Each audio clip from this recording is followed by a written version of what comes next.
Hello there, everyone.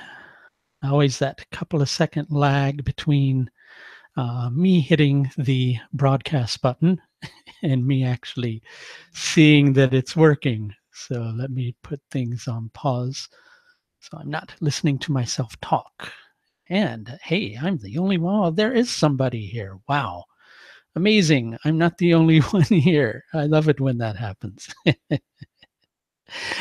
We're going to talk tonight about a new translation that has come out of a particular section of the Taittiriya Bhramana, Book 1, Chapter 5.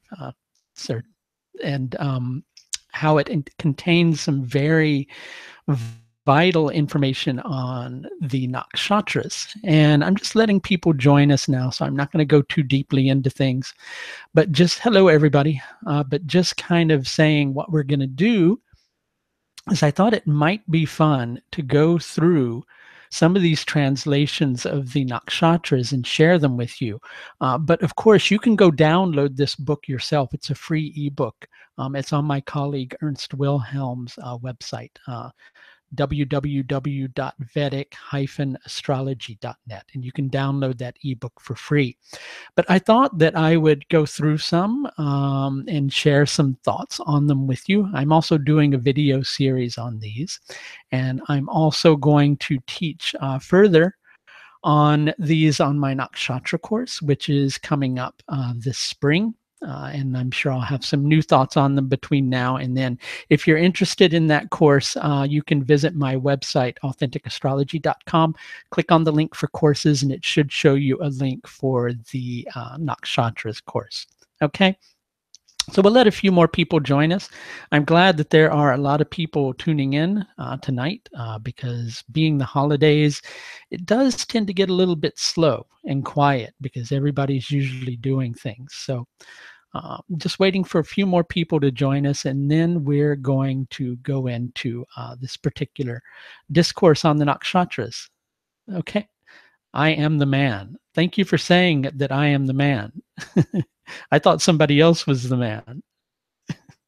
Anyway, thank you for your comments, MC Twist 108.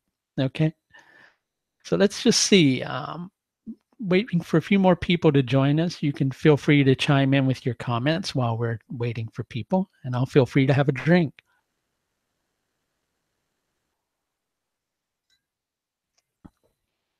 So I'm not going to make all of you laugh with my poor Sanskrit pronunciation. Okay. But what I am going to do is I'm going to give you the transliteration of each of these nakshatra translations. And so just to explain what this is my colleague Ernst Wilhelm did a direct translation of a section of the Taittiriya Bhramana, which is a section that contains vital information on the nakshatras. In case you don't know what that is, it is part of the Krishna Yajurveda. And generally in there, there's a lot of information on priests, for priests on how to do certain rituals, things along that. But there's vital information in there on the nakshatras. And previously, a lot of this information has been released, but really kind of, what's the phrase I want to use? Translated with color, so to speak. In other words, the translations of this that have existed before seems to have been done in a manner that would be easier to understand on a certain level in terms of the English, right? But also it's kind of colored with somebody's commentary a little bit more rather than leaving it open in the pure Sanskrit manner for the individual to interpret themselves.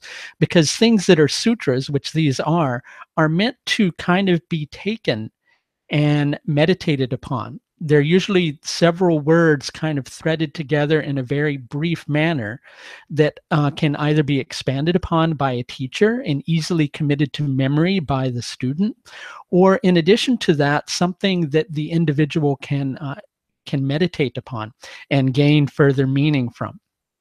Okay, and so what Ernst did was he did a direct English translation rather than a translation and commentary. He just put each word there, the potential meanings of each of those words, all of the meanings of those words, right?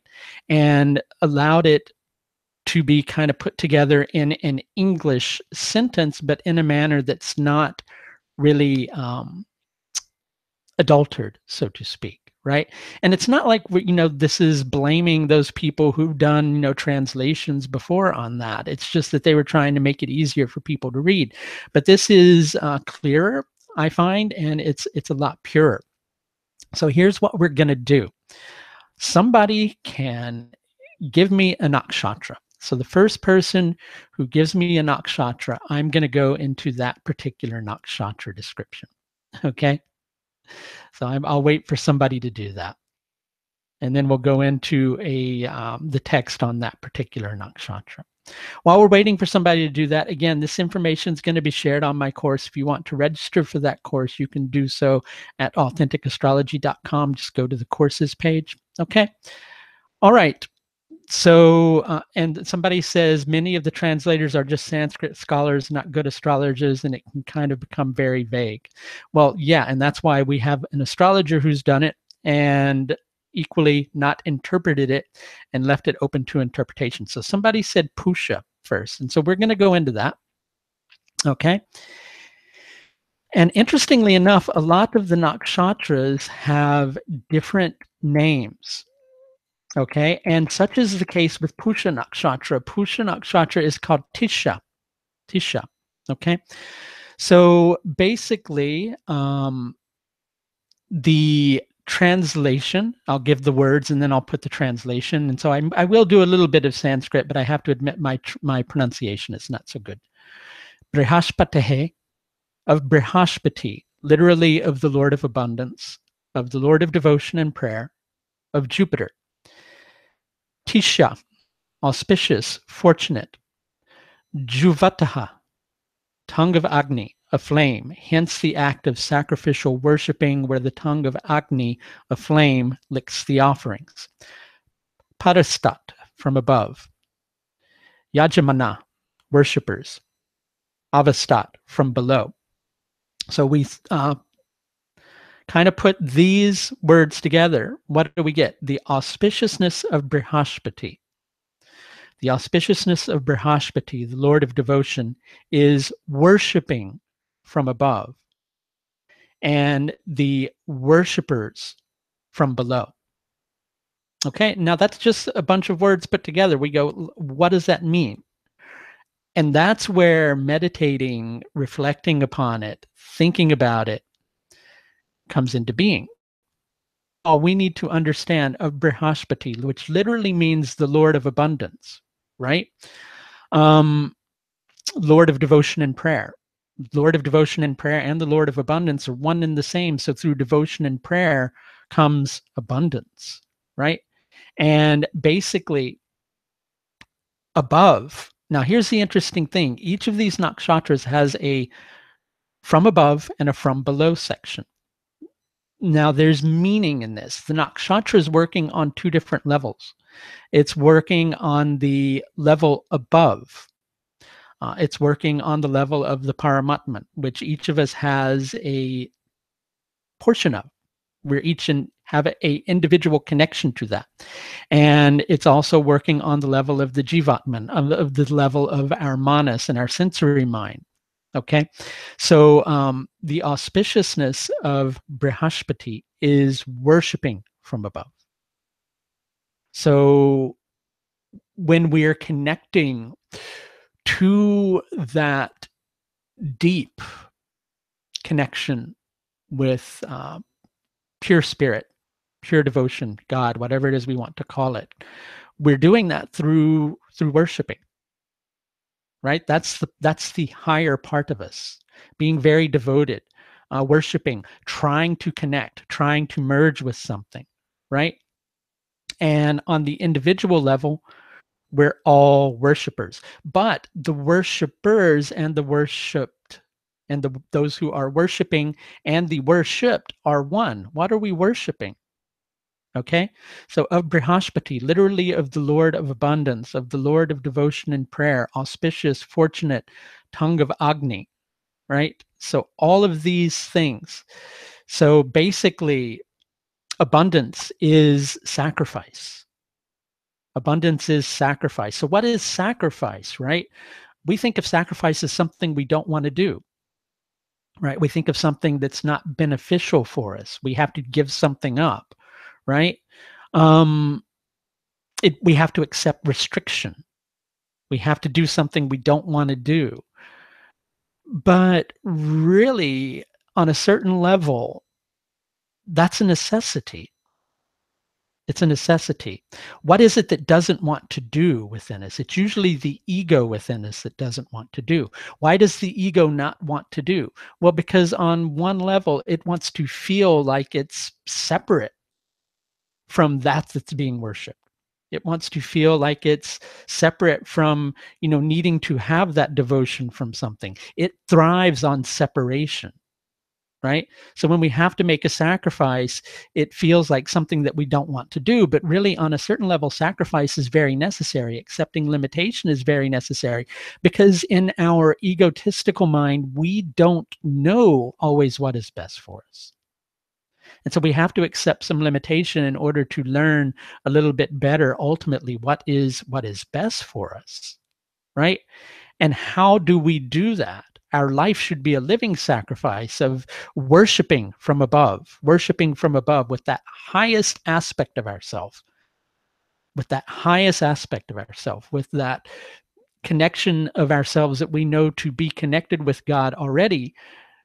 We should be worshiping with that. But why should we be worshiping with a section of ourselves that already knows that it's God, right? Well, we should be worshiping ourselves. And accepting sacrifice is worshiping yourself, right? It doesn't mean you're putting yourself up on a pedestal and being egocentric and going, oh, I'm so wonderful, or anything like that, right? What does it mean? It means that you're recognizing that aspect of God within yourself, and you're choosing to connect with it. And you're being a worshiper of that. And how do you do that? You do that through sacrifice, right? So amazing, amazing stuff here. And you can just keep meditating on these sutras, and more comes out of it. And it's very important to have the translation of each word, right? Because the translation of each word contains some little tidbits of information that we might otherwise miss, like the tongue of Agni, a flame, act of sacrificial worshiping. All of those things are very important. And it's that sentence of stringing together those words which helps us to remember it.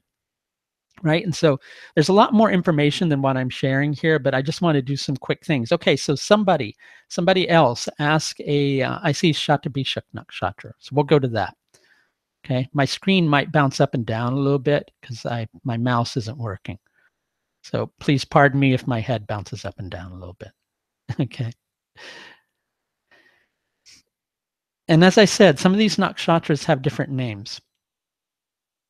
And a lot of them have some different connections too. And as a matter of fact, and I've kind of spoken on this in another video, 2 of the nakshatras, rather than saying something of the deity, it says something for the deity, right? This one isn't of one, though. Okay. So Indrasha Shatabhishak Vishvavyachaha Parashtad Vishvat Shatir Avastad. So I tell you, my Sanskrit pronunciation is not great. So Indrasha, of Indra, of the conqueror. Of Indra, of the conqueror. Okay. Shatabhishak, 100 cures. 100 cures. Vishvavyachaha, all expanse. Parastat, from above. Vishvakshiti, all earth. Avashtat, from below. Okay. The 100 cures of Indra the conqueror are all the expanse, all of the expanse of the skies, everything in existence. Everything in existence. So the 100 cures of Indra. Why Indra? There's a lot there. The 100 cures. What ails you? What is the problem? Is it a physical ailment? Is it a mental ailment? Is ultimately, on one level, it's a disconnection with spirit, right? Okay, so the 100 cures of Indra. Indra conquered, is, the enjoyer of everything senses. He knows how to have sensory enjoyment, but at the same time, he was a conqueror of the senses on some levels. So the 100 cures of Indra, the conqueror, it's conquering your senses, are all the expanse. Okay. So until you are able to fully conquer the senses. What does conquer the senses mean? Does that mean not enjoy life? No, it doesn't mean not enjoying life, at least not in my opinion. It means knowing that things that are sensory oriented are temporal. So you enjoy them while they're there, but you also recognize that they're temporal and that they pass on. And it's also about perceiving things in the right frame of mind. But when we want something, when we desire something, we don't necessarily perceive things correctly because we perceive it in a manner that's colored by our desires, right? But when we conquer the senses, we're able to perceive things more clearly. And when we do that, then we become the conqueror. Then we're able to see all of the expanse of the skies in a pure, unadulterated manner. We're able to accept the truth. The truth is the cure, right? So the 100 cures of Indra are all the expanse. So a cure for our life is everything that we encounter on a day-to-day basis. All of the expanse, everything that you encounter in consciousness is a cure for the problem that you're having. You're just not seeing it as such because you're not able to perceive things correctly, because you haven't been able to conquer the senses yet. Right?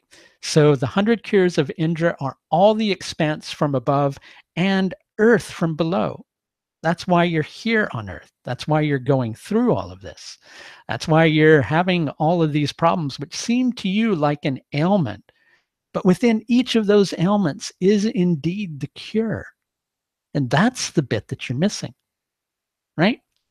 Amazing, amazing sutras. They're absolutely amazing.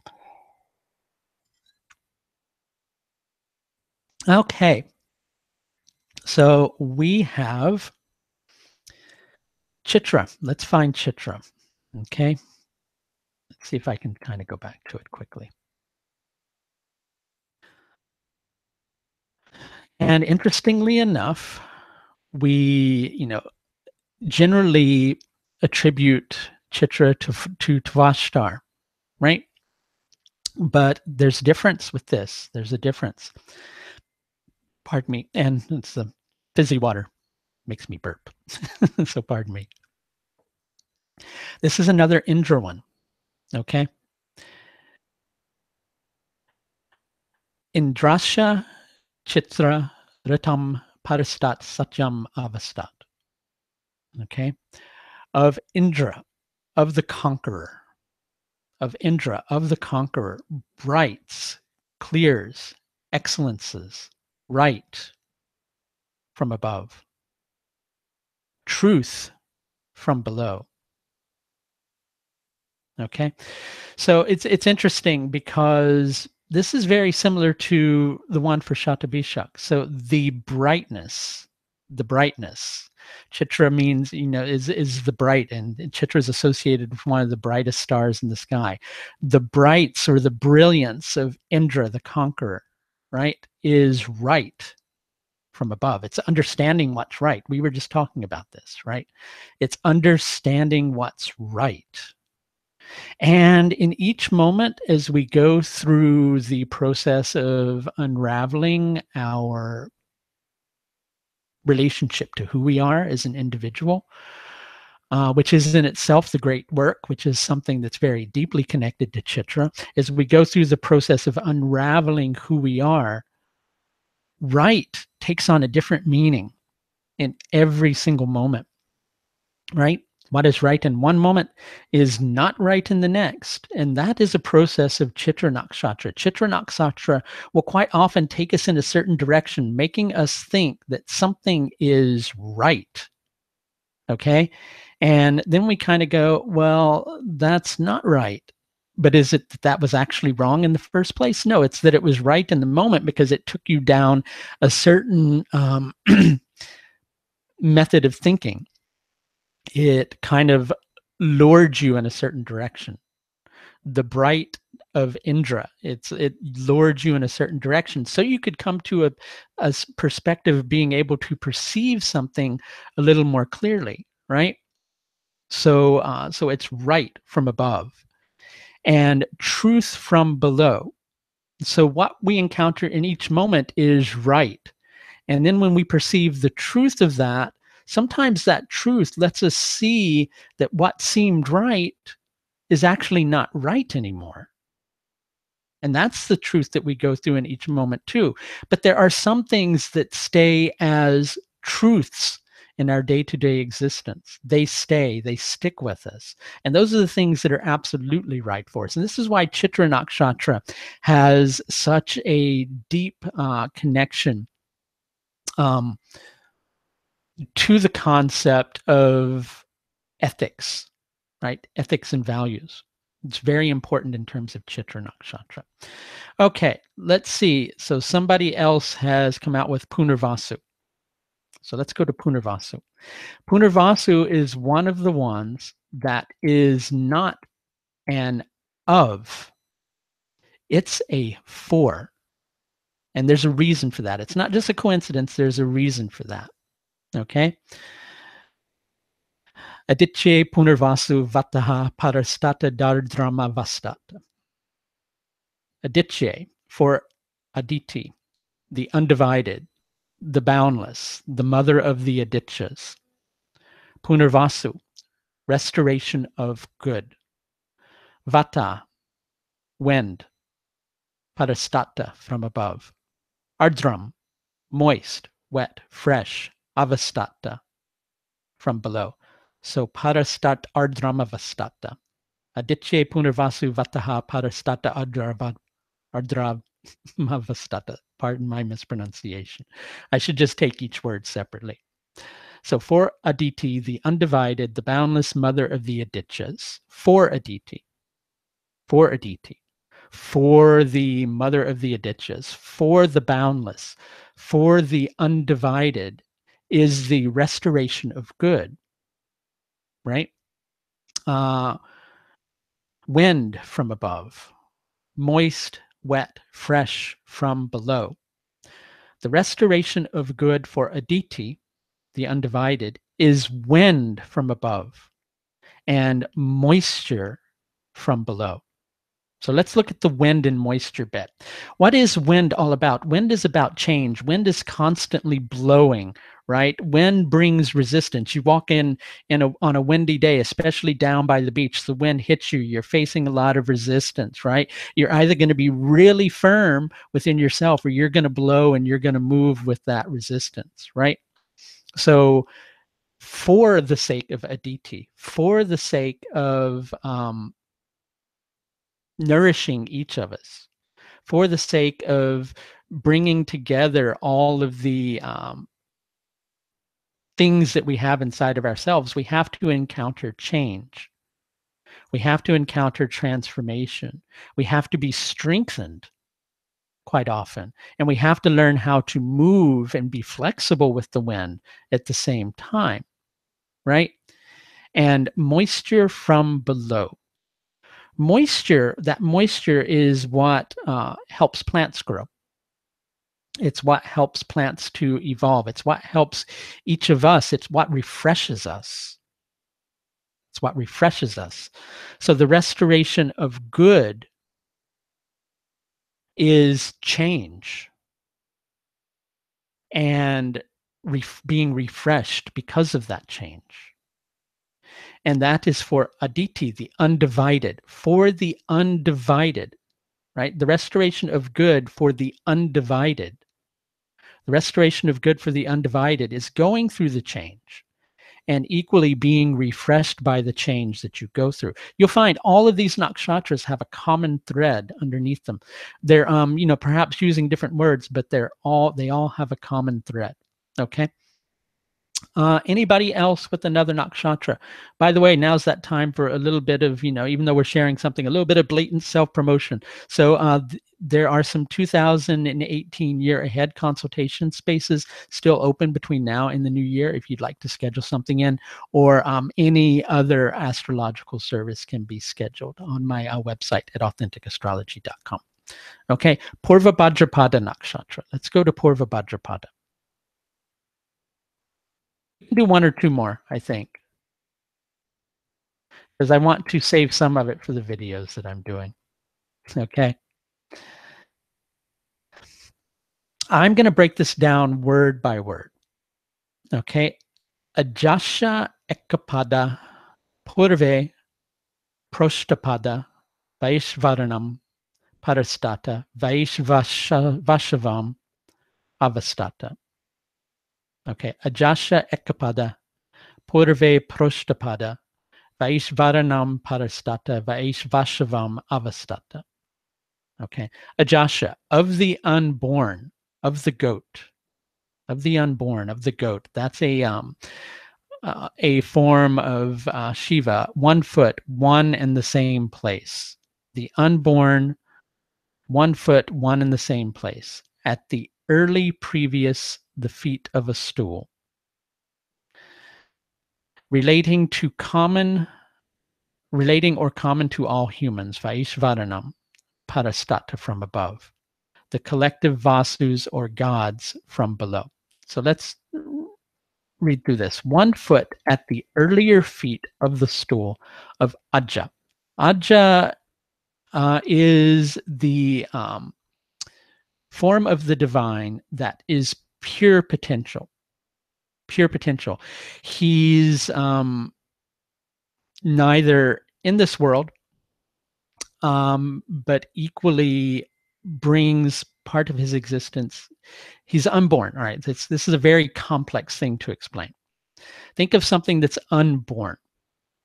It's unborn. It's completely out of this realm. Okay. 1 foot at the earlier feet of the stool. So what is a stool? A stool is a place to sit, right? A stool is also something that a deity can be on, right? 1 foot at the earlier feet of the stool of Ajja, the unborn, is common to all humans. So one aspect of Ajja, one part of the fullness of God, because the feet is, what the feet are simultaneously what support us and equally what ground us. So 1 foot at the earlier feet of the stool of Ajja is common to all humans. We all have a connection to Ajja, the unborn, right? So the 1 foot at the earlier feet of the stool of Ajja is common to all humans from above and the collective gods from below. Who are the collective gods? Well, on some levels, they're the Vasus, and we see them within existence. They are a part and a parcel of existence, but we're all the collective gods too.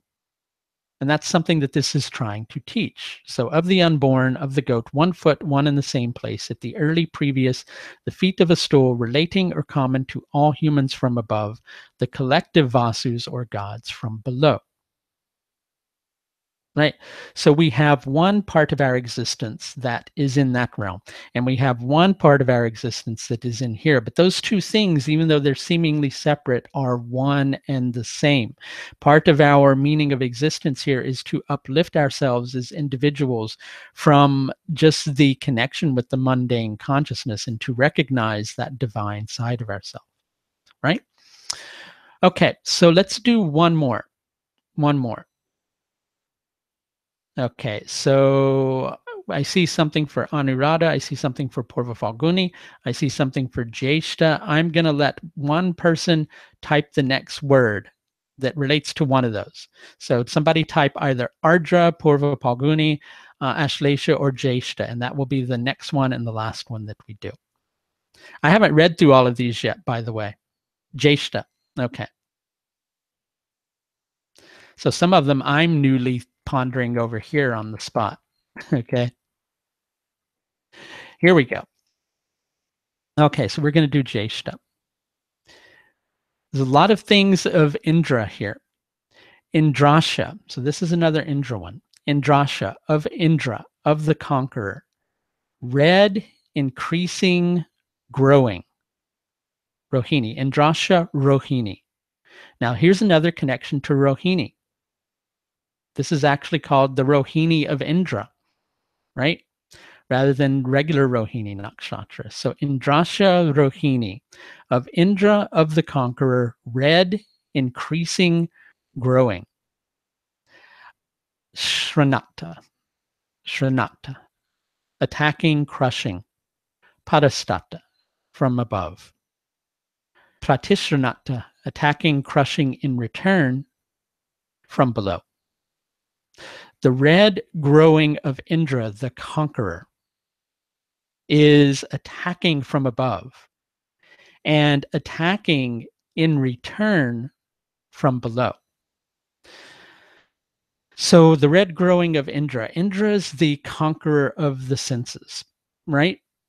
The red growing, the red growing. What is the red growing? Why the red? Well, red is a fertile color. It's a fertile color, right? We can think of women's fertility cycles, right? Red growing. So it's a fertile color, but it's also a color of anger. The red growing of Indra, the conqueror. So basically, we can perceive things. We can perceive ourselves as being attacked. We can perceive things happening in our life as some cruel thing that happens to us. We have all these difficult circumstances that we work through. But at the same time, that attacking from above, that attacking of the aspect of God within us that we seem to encounter in our lower form, is also meant to attack our ego and to help us to dissolve that so we can have a deeper connection. But instead, what we do quite often is we attack in return. We kind of rebel against those circumstances that we're having. And we go, well, you know what? If you're going to give that to me, I'm just going to resist. I'm going to resist all of that and I'm going to fight back against it. Sometimes that fighting back is righteous because then through that fighting back, we attain a victory, even if that victory is just an enlightening moment that helps us to understand more deeply why we were encountering that resistance, right? The fighting back isn't to, deny something that we're meant to learn, but initially we do that, right? But we're not, I guess what I'm trying to say is we shouldn't fight back on a certain level to try to deny what is there. But obviously, when difficult circumstances happen in our life, we're going to rise up against those circumstances and we're going to try to overcome them. And that's right and that's true because we're meant to learn something from that, right? But what we learn from that and what we gain is a connection to that higher part of ourselves, which is attacking the lower aspect of ourselves with a difficult set of circumstances. And until we conquer our senses, we can't really see that, really we're kind of going through this battle on certain levels that we're creating. Right. And it's only through kind of withdrawing from the battle and taking a clearer perspective of the situation that we're able to recognize perhaps I've been perceiving this in the wrong light. But when you're caught up in the thick of it, and interestingly enough, one of the places to be used in prashna that's connected with Jyeshtha Nakshatra is a jungle. And a jungle is filled with the cacophony of lots of noises. It's interesting too, because quite often sages would retreat into the jungle or into the forest in order to meditate, right? And so they would go and be in nature, but nature is also filled with a cacophony of noises. And so you have to learn how to tune into yourself in the midst of all of that noise. So Indrasha of Indra the Conqueror, red, increasing, growing anger at the, at the ego that's here, right? On a certain level, there is no anger, but we're perceiving the gods in relation to somewhat human aspects. So, but at the same time, anger is also a divine thing because nothing can exist that is not divine on a certain level, right?